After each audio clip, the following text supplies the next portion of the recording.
Today, I just want to speak about some of the situations that we find ourselves in again, which are clearly burdensome for all in the church around the world in the West, given everything that's going on. And I know I'm very aware of people carrying a lot of stresses and anxieties today and burdens regarding the vaccines, the mandates, their livelihoods, just the overall movement of the society, the overreach of the governments, etc. And this is stressful for people. And for those who know me in this parish, I have not certainly, over the last few years, I have not shied away from speaking on the bigger movements that are in play in our modern times. The prophecies of the church, legitimate prophecies that have spoken of the control of society by the secret societies, the Freemasons most of all. 10 popes, no less, have written documents and encyclicals on the danger that the Freemasons pose to the church. So to speak of those influences is not to wear a tin hat and be a conspiracy theorist. It has been codified in a certain way by the highest authorities in the church in the past, knowing of the threat and what sits under Freemasonry.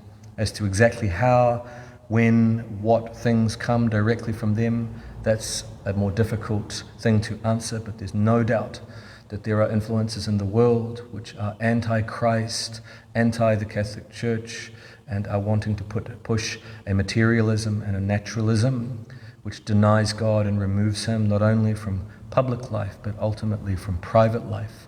And these are real movements that are going on. I'm sure most of you watching on the live stream are well aware of this. And for those in this parish and who have been here for a number of years, they know that I'm well aware of these things and have preached on these things a number of times. It's an act of charity, I believe, to do so, and of justice, in fact, to help people see. The Second Vatican Council asked us to discern the signs of the times, and it is not to be a prophet of doom, to look at the reality and to speak on it. Sometimes people have made comments to me that, you speak about the negative things, Father.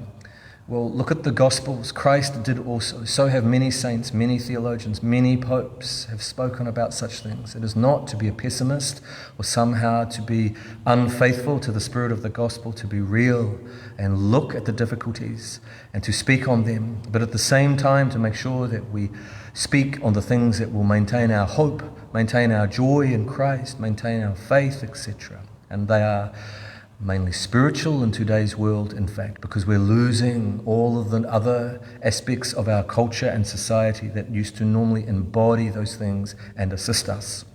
So it asks of us to be all the more spiritual. And not only do we see that there's a problem with the Freemasons, but we know that the media basically are running a campaign, really, an indoctrination. Really, we can no longer trust the media, which is supposed to be a group that is at the service of the common good in society, to be helping to encourage, to give light, to give truth, to report, to keep certain institutions honest.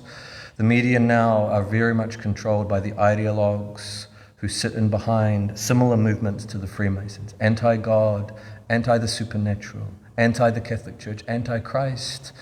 And one does not need to be necessarily a great analyst of the culture to see this. Just look at what is on television. Just look at how the news is constructed, how pro-homosexual, pro-transgender, pro-immorality, the entire industry of entertainment and information, or infotainment as they call it, has become, how far it is from the truth and how it is not at the service of the truth and has not been for a long time.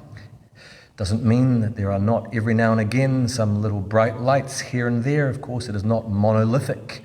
But nonetheless, one with eyes to see can see that the media have essentially brainwashed entire populations, or have attempted to at least, to think in a certain way.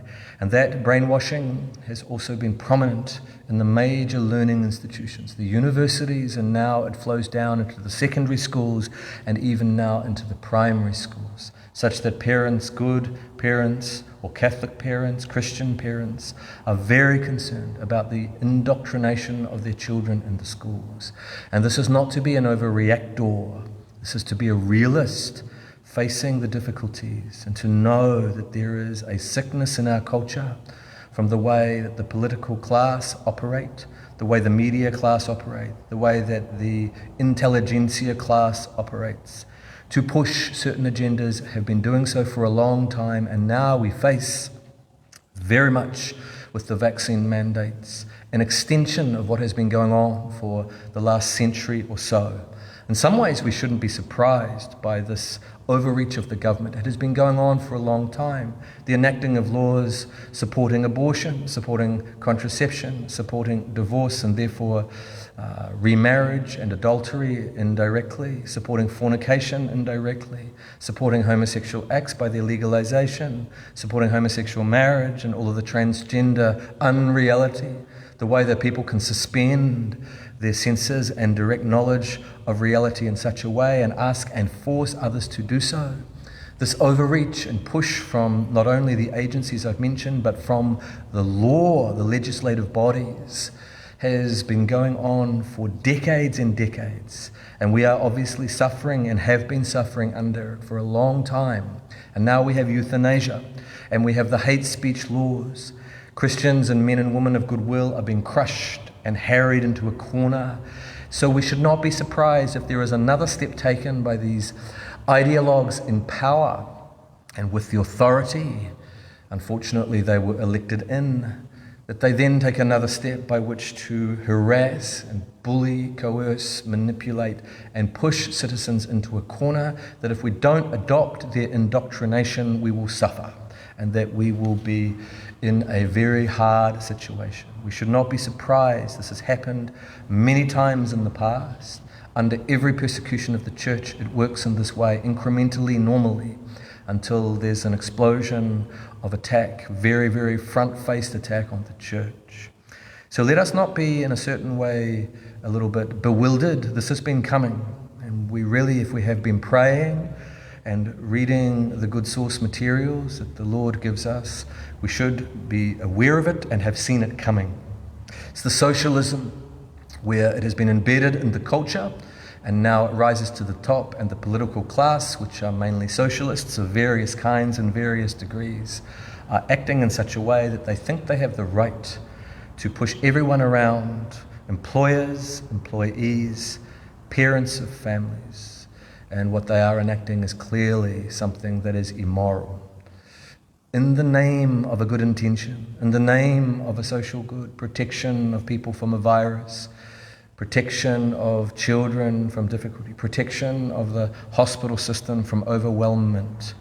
They always use these good arguments and good ends and try to appeal to what is best in us and the citizens, appeal to what is best in human nature, to see the so-called reasonableness of the position that they're taking, by which they then use an illicit means, an immoral means, to enforce their mandates. And that is exactly what has happened with these mandates. So we come to a place where we see the prophecies of Fatima taking more and more action. Our Lady at Fatima had warned us that Russia would spread her errors throughout the world.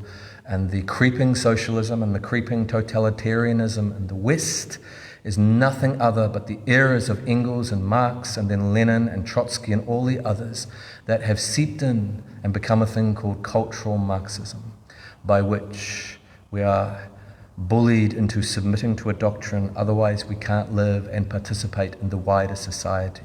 And they've used very cleverly a health crisis by which to push further and further.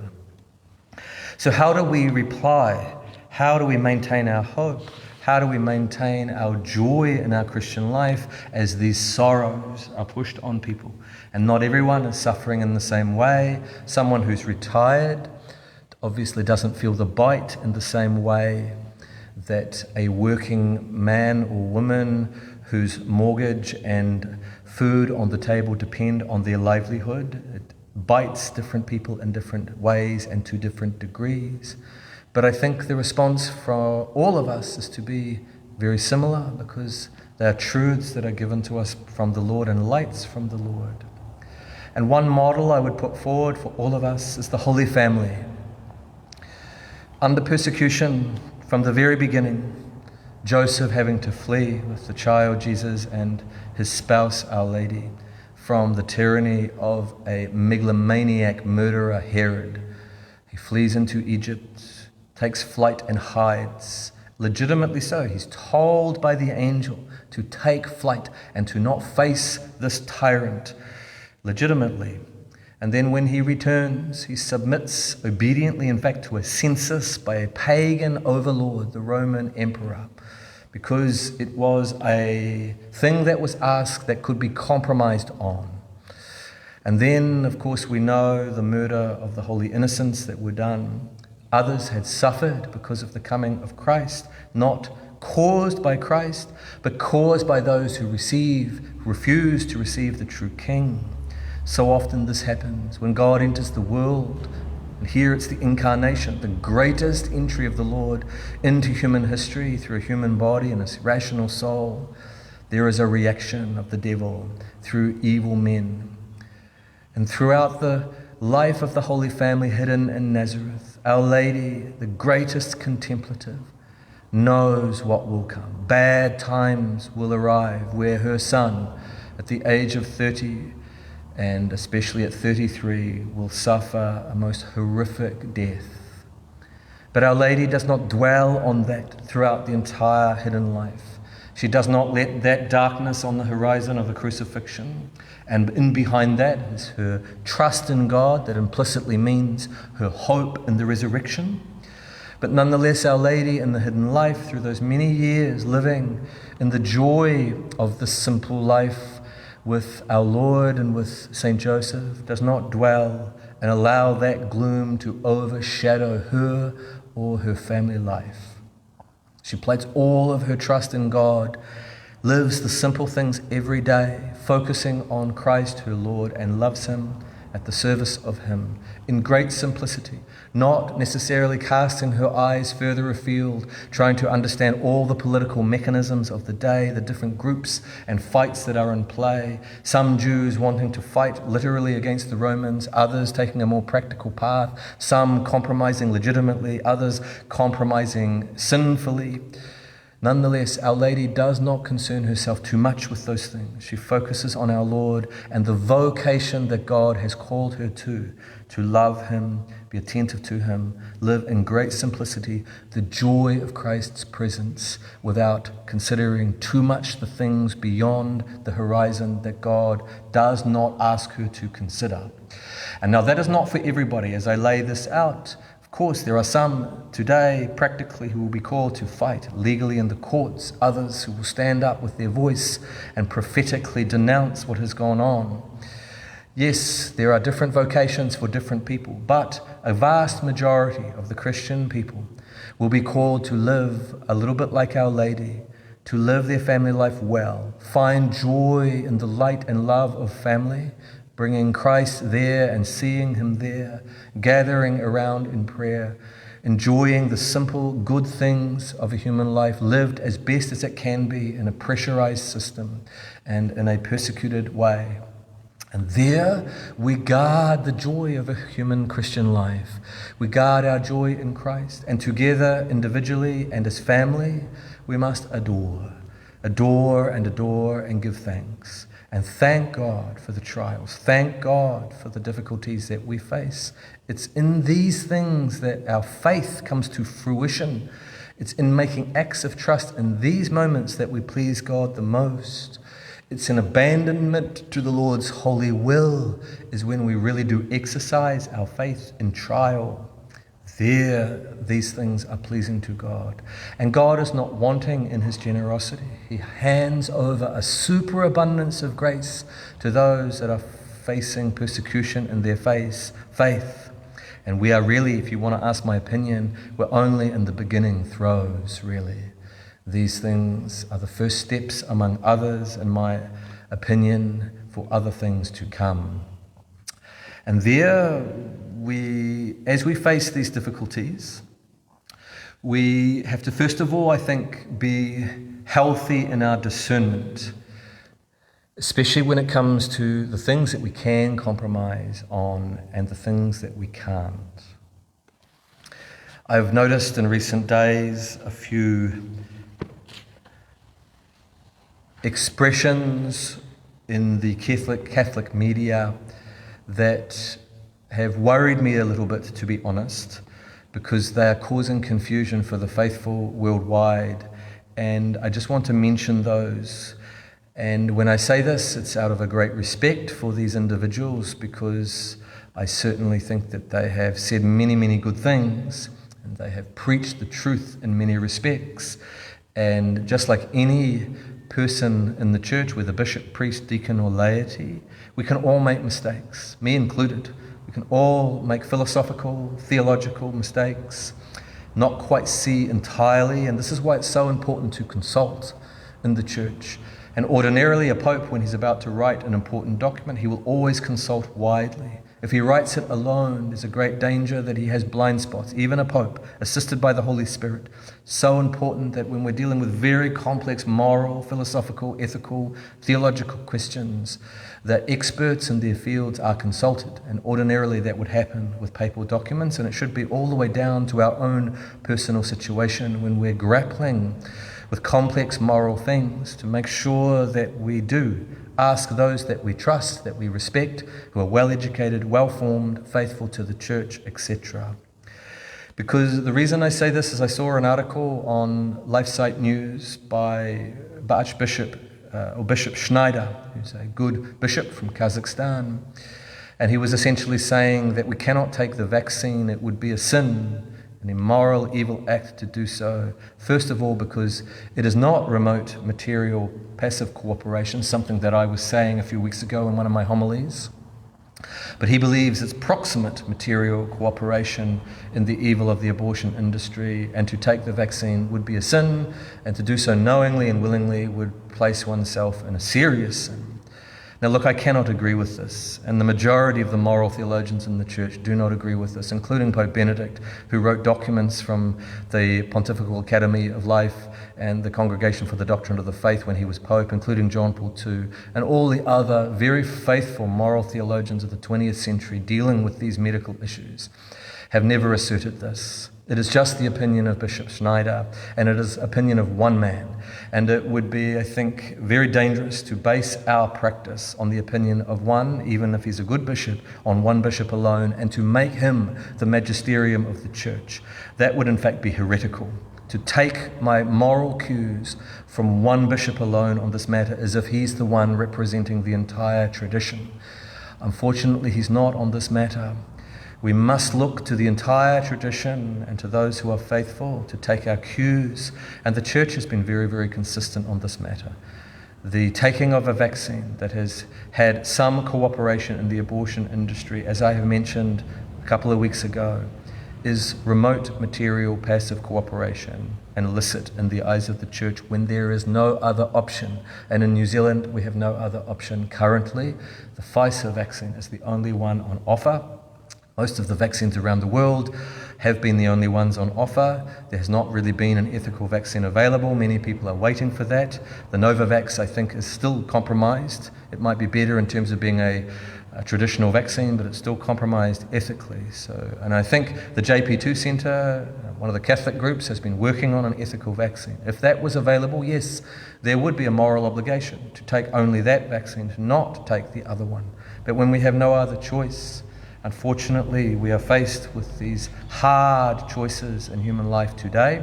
And as I mentioned a few weeks ago, I won't repeat it all, but we have faced these choices for many decades now, and we have been quite at peace with them. And the Vatican has not put up its hand under John Paul II, Benedict XVI, any of the other popes, and said that Catholics must withdraw their consent from all of these things, and thereby refuse to participate remotely, materially, or passively, or actively. She has not done that because the moral teaching of the church has been clear. These things sometimes are illicit, and sometimes they are ordinarily accepted in human daily life because of a world broken by sin.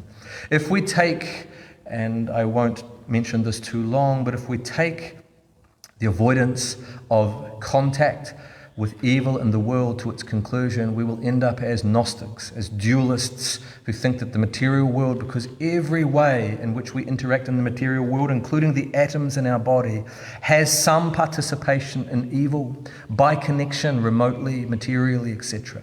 And if that was always illicit in some way, fashion, form, we would end up committing suicide to avoid the existence in the body and contact with sinful evil in the world in some way or another. And that's exactly what the dualistic sects did, because they thought that any contact in some way with the evil world that was created by the evil God was bad. And in behind that attitude of complete elimination of contact with evil in this world and this cosmos, in fact, is the devil, because he hates matter.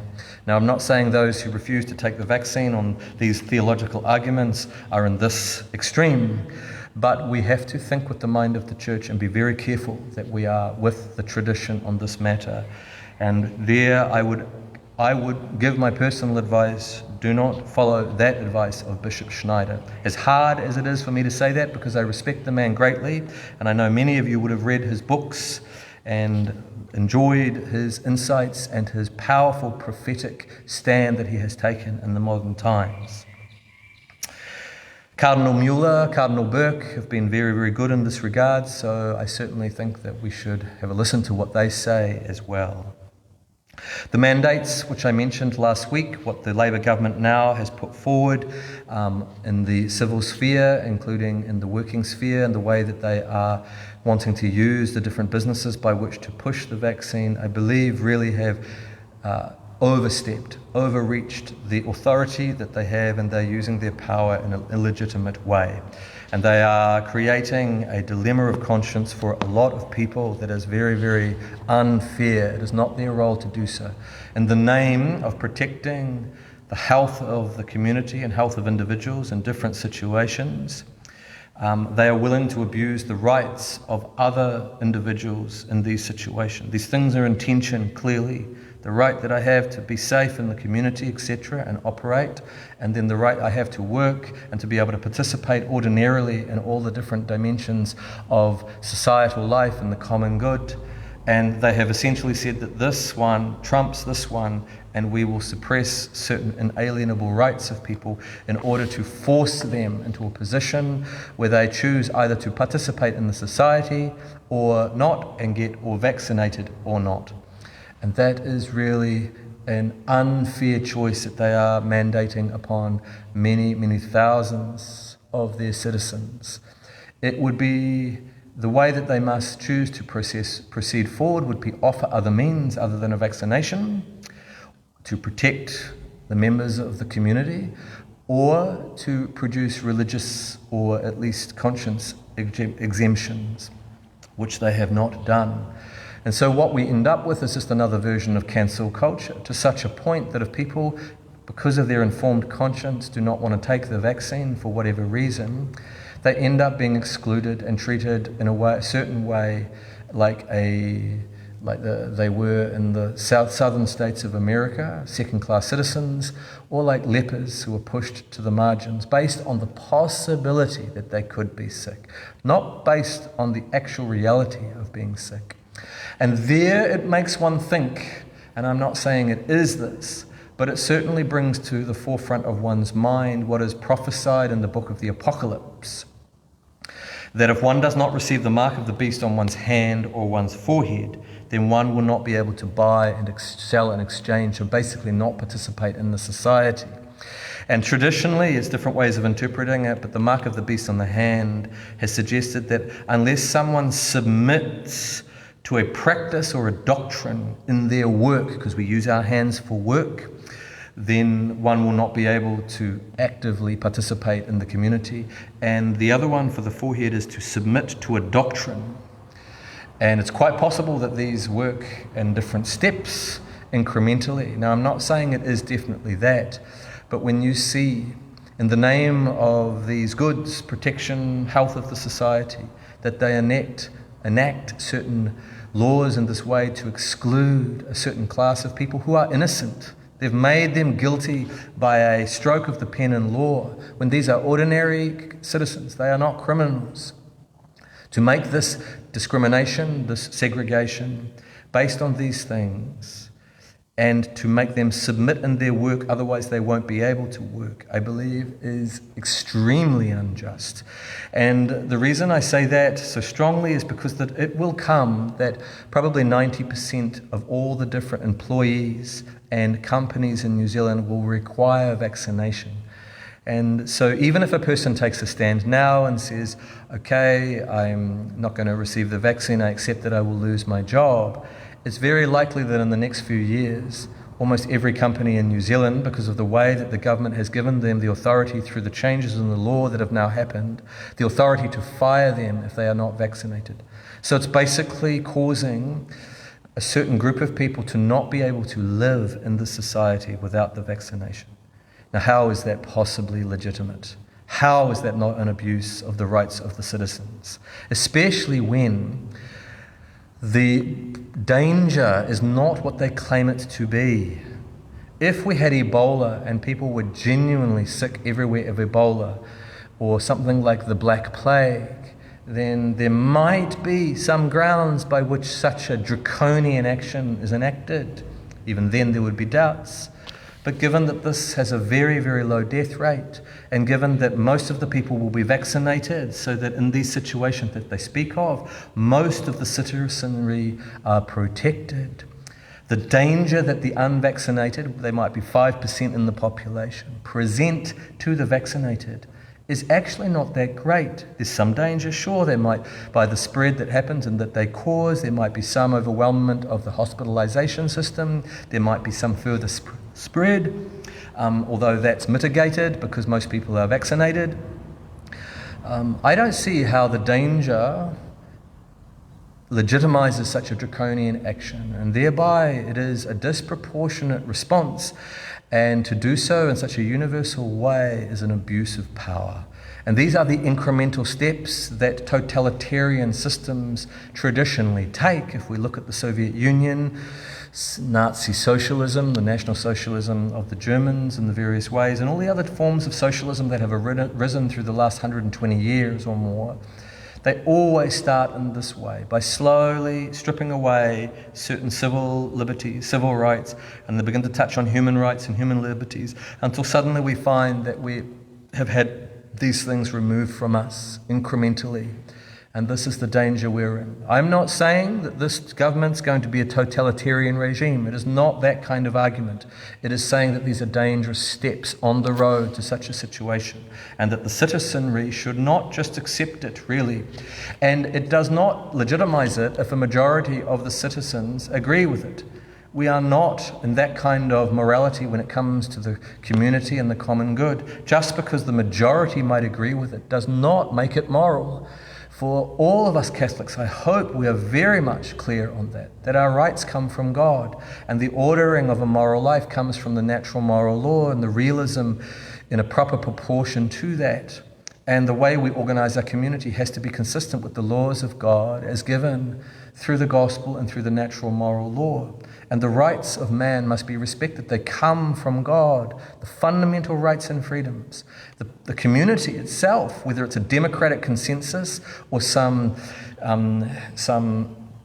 unhealthy political regime, they have no right to take away certain foundational rights from people. So even if our population here agree with these vaccine certificates and mandates, it does not make them right. And Catholics should be very, very clear on this. And it's sad the Church has lost her prophetic voice on this. I'm waiting patiently to hear from the leaders in the Church to speak on these things, to speak clearly on where vaccines can be legitimately used, but where some of these mandates are being used in an abusive fashion.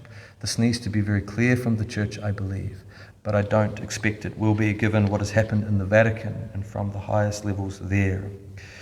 My brothers and sisters, we need to pray, of course, for the difficulties that we face, because there clearly are movements that are talking and speaking of people that want to remain unvaxxed as if they are enemies of the state in certain ways. You just need to look at the way the media treated that mayor in Coromandel as if she was a member of the KKK. That was the way they were speaking of her, because she wanted to wait for the Novavax vaccine and had her personal reasons for it. One member of this society just saying that she had her conscience rights. I'm not saying her medical reasoning might have been right, but I'm just saying I respect her conscience rights to say no to an invasive vaccine and injection into one's body. And she was treated in the most horrific manner in a number of articles and spoken of like she was a public sinner that should be cast out into the outer darkness for her stand. Now, this is not acceptable. And this is the irony, and I've been speaking on this in a number of homilies, that the woke culture that incorporates a certain cancel culture is not compassionate and merciful like everyone thinks that we have today. We've finally thrown off the judgmental conservative Christians, and we've got a lovely, tolerant, inclusive society today. We don't. It is a very thin line that we have where if we submit to the doctrines and accept all of their ideas on openness, tolerance, etc., we're accepted. But as soon as we cross that line, we will be cut off with a mercilessness and injustice that is extraordinary. And they are the traits always of a totalitarianism that is coming. When you see that in Nazi Germany, you see that in the Soviet gulags. Anyone who dissents is treated like an enemy of the state. And there we are on dangerous territory as we progress forward. When we make certain distinctions among peoples, we can do so legitimately or illegitimately. And last week I spoke of a few. When there's the catechumens, there's a distinction made. Sometimes we'll have a women's night prayer group and only women come to the prayer group. Everyone doesn't see this as an illegitimate distinction. A mother's prayer group exists for mothers. And there everyone accepts there are these sort of differences and separations we make ordinarily, temporarily, only for select groups in society. They are what we call certain legitimate distinctions and discriminations we make. And there can be other discriminations that we make legitimately. It's what we call in church teaching just discrimination.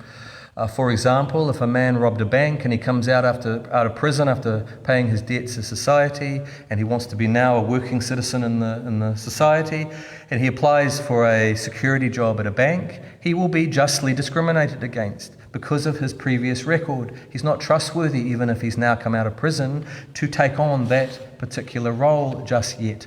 And it's fine to discriminate against him on those grounds. And these have limits, these have certain boundaries. It can't be full discrimination against an ex-con or something like that. But there are certain jobs that it is normal that we would not hire someone. A paedophile coming out of prison would not be hired by a school, and we all know why. I don't need to explain that, I'm sure. They are just discriminations.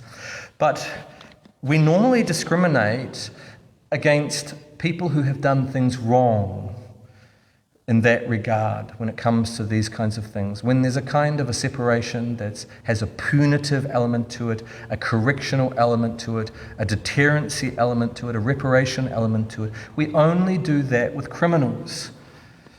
When they're sent to prison and they're punished and separated, it's because they've done something wrong in a serious manner of whatever kind. And the punishment is a way in which they pay their reparation. It's a deterrency to the others. And they are separated for the self-defense protection of the community. So what Jacinda's doing with creating these mandates and the way that she spoke about them the other day on that famous, now viral video that's gone around the world when she was interviewed by that Herald reporter, and she gleefully spoke about how she is deliberately creating two classes and she did not care. It was so obvious in her words, body language and facial expression that she did not give one hoot about those who have conscience objections to the vaccines. She is basically thinking of the unvaccinated as criminals, not innocent, guilty for their actions, and therefore should be punished, corrected, sending a message to others as a deterrent, and they can do this for the protection of the society. You are a danger, and we will push you into a corner so that you cannot live until you submit to our vaccine. My brothers and sisters, this is clearly illegitimate, clearly unjust. They must find other means to deal with those who don't want the vaccine. That's what any good authority in a community would do, and find ways in which exemptions can be given. Even if they were to follow through, there must be conscience exemptions given, just like there has been in the past when it comes to the conscription and the draft in times of emergency and war. They are bullying people into buckling, which is not acceptable. And you know that I've spoken in previous weeks about the difference between wearing a seatbelt and those kinds of external things and taking a vaccine as a medicine into one's body. There is a big difference between things on the outside of the body and things on the inside. In order to put things on the inside, it has to always be voluntary. The church has been very clear on that in her teaching. And to abuse that choice, freedom, and right is to abuse one's citizenry. You know, what next if the unvaccinated, and now I'm speaking much more in terms of the vaccine certificate system for the churches, which could well come, you know the traffic light system, I won't re-explain it. We don't make these discriminations on the ordinary mass goers in mass life, in church life. Every now and again, for someone who's an obstinate, obdurate, public sinner who refuses to submit to the doctrine of the church and is leading others into error and away from Christ and creating scandal. Yes, there is the refusal of Holy Communion and there is excommunication. But even then, Joe Biden was allowed to sit in church, and he's allowed to sit in the front row even, but he just can't come to communion or receive the sacraments. He's still let in today. There's no discrimination when it comes to him sitting in the pews. And if someone, like I mentioned last week, does some unruly behavior, they're not completely pushed out of the church forever on their status, where they're just told, for this moment, you are removed. And they are what we call legitimate discriminations. But we don't discriminate ordinarily on the bodily status of people in church, and nor do we discriminate normally on the spiritual status in church when it comes to Catholics, baptized Catholics. If we were, we would be asking questions about people's private lives, their spiritual lives, their moral lives, before they're allowed to sit in the pews, and we might even make some distinctions. The best Catholics sit at the front, the bad Catholics at the back. And we don't do that, my brothers and sisters, on the possibility, especially when it comes to carrying a disease. We might do it on the reality of carrying a disease. If someone turned up at the door of the church, like I said last week, with Ebola, we would say, go home. And that's what led to the separation for the lepers. People were not thrown out of synagogues and out of Jewish life because of the possibility of getting leprosy. When they did get leprosy and manifest it, there was a ritual uncleanness, so definitely a religious reason by which they were separated. But there was also a health concern that their leprosy would spread to others, and thereby there were legitimately leper colonies set up to protect the community. But the problem was they were treated in a certain unfair way. There should have been mercy shown to them, food taken to them, and there were Jews that did that and actually were very kind and tried to assist them. But there was a legitimate separation based on the reality of the disease, not on the possibility of the disease. That's the first thing. When it comes to the spiritual life, imagine if we said contraception is such a danger to the society. It poses a threat to the common good because it undermines the loving act within marriage all the time. Every single contraceptive act in marriage undermines the love and undermines the union and indissolubility of the marriage. I'm not saying it can be broken, but I'm saying that what needs to sit and come beyond the indissolubility are many other acts would build up the unity to protect the indissolubility in marriage. And people who deliberately contracept and do it long term are undermining the good of their marriage, which is a public institution. And that's why it's one of the reasons, not the only reason, one of the reasons why we have a high divorce rate. It's hindering the true act of love in marriage. So therefore, contraception, the pill, the medicine, the drug of contraception, and the other methods of contraception are in fact a threat to the common good, like any sin is in fact. And then, not only that, it's a threat to the common good and to the species because it's hindering the propagation of children. So it's a danger to the common good and a danger to the community and a danger to the species when we contracept ourselves into non-existence like they're doing in Europe. And further, it's a danger to the church because when we have large Catholic families, we have lots of vocations, we have nuns and brothers and priests, and it helps the whole life of the church, and we get more elect. It's one of the beautiful things about sacramental Christian marriage, and it says it in the preface in the nuptial mass, that not only is children a blessing in natural life for the species, but children are a blessing for the church because we add to the number of the elect. So contraception endangers marriage, it endangers the common good and the species, the humanity, and it endangers the life of the church. On those grounds, if we're going to follow what they're doing with the vaccine, we should be barring anybody from the churches because they take contraception and finding out whether they do or not. Having a system by which we know, are you a contraceptor or not? If you're contracepting, we weed you out. We have only the pure in church. Now, we all know that we are not going to do that ever in church life, based on someone's spiritual, private, moral situation. We want them to change voluntarily and step into the truth and convert. And we should not be ever discriminating in church life against the unvaxxed in any way, shape or form based on the possibility that they're a carrier of a disease. I'm sorry. What next? Are we going to discriminate against people because they possibly could be propagating some defect to their children, genetic defect? People have made sci-fi movies about these conditions. If you remember the movie Minority Report, they were locking people up because of an ability of a particular being in the society to prophesize which ones would be the criminals. So they were putting them in prison on the possibility a high possibility that they would commit a crime before they actually did commit a crime. This is the kind of thing we're in now, where we are going to bar people on the possibility that they could produce these difficulties.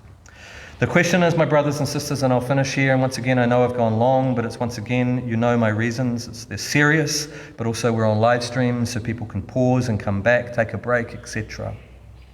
How do we navigate? What is the legitimate position for a Catholic or a business owner or an employee if they are being put under pressure that they lose everything or they take the vaccine? Is this a hill that we can die on?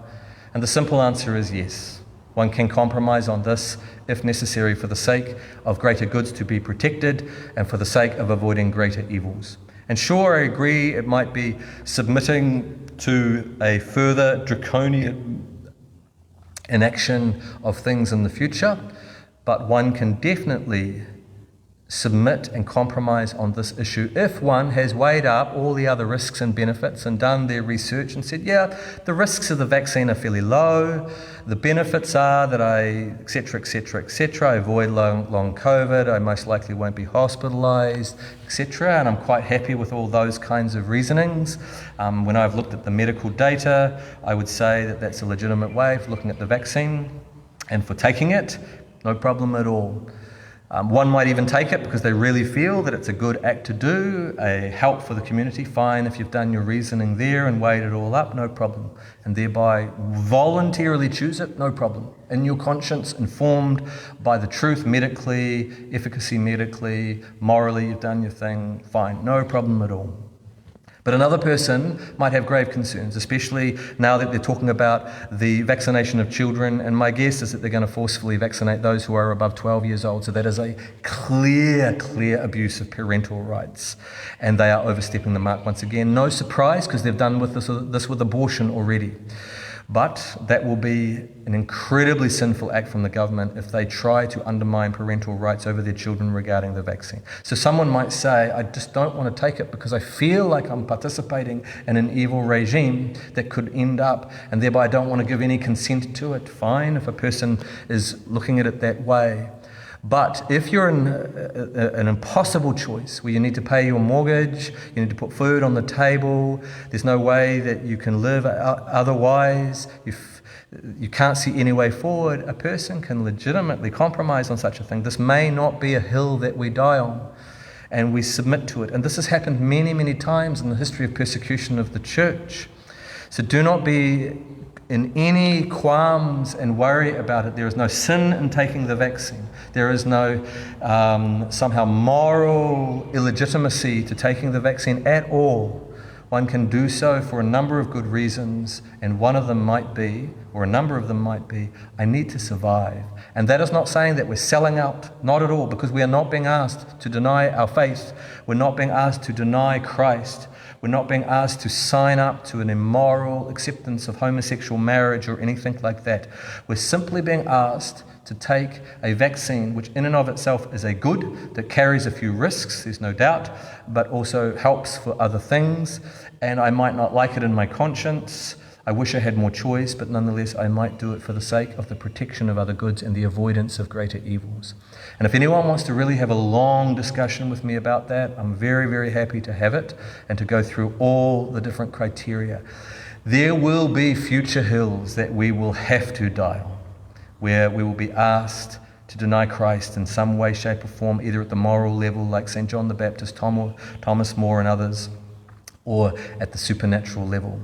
And there we will have to say no and stay faithful to Christ. Otherwise we apostatize and we lose Christ. And if we say no and stay with Christ, we will have to suffer the consequences, whatever they might be. And there we have to die on that hill. This hill is not one that we have to die on just yet, just so people can have peace in their conscience. If they see no way forward for themselves, be at peace. One can submit to this thing as long as you do so intelligently, knowing there's a few risks, but nonetheless accepting. I think personally from the research that I've done in the recent weeks, people have sent me good scientific peer-reviewed articles. I think that the risks are genuinely low in terms of the short-term adverse reactions. There's been 1,000 of those versus 6 million doses of the vaccine administered. It's a low odds, very long odds to be honest, and something going wrong. One can take those odds at times. When we drive a car and the risk of dying in a car accident, there's similar odds when it comes to the short-term adverse reactions. The long-term difficulties, we just don't know. We just don't know what that could mean for this vaccine. So there are some risks, there's no doubt. But for the protection of other goods, whether it be for the protection of others' health, whether it be the protection of my own livelihood, my business, paying my mortgage, putting food on the table, I might be willing to take those risks and submit to this thing that I'm not that happy with either way. So I hope that's clear, my brothers and sisters. Once again, I'm sorry for the length, but I just think it's so important that someone actually also speaks on these things. I feel a certain responsibility to do so. In the name of the Father, and of the Son, and of the Holy Spirit.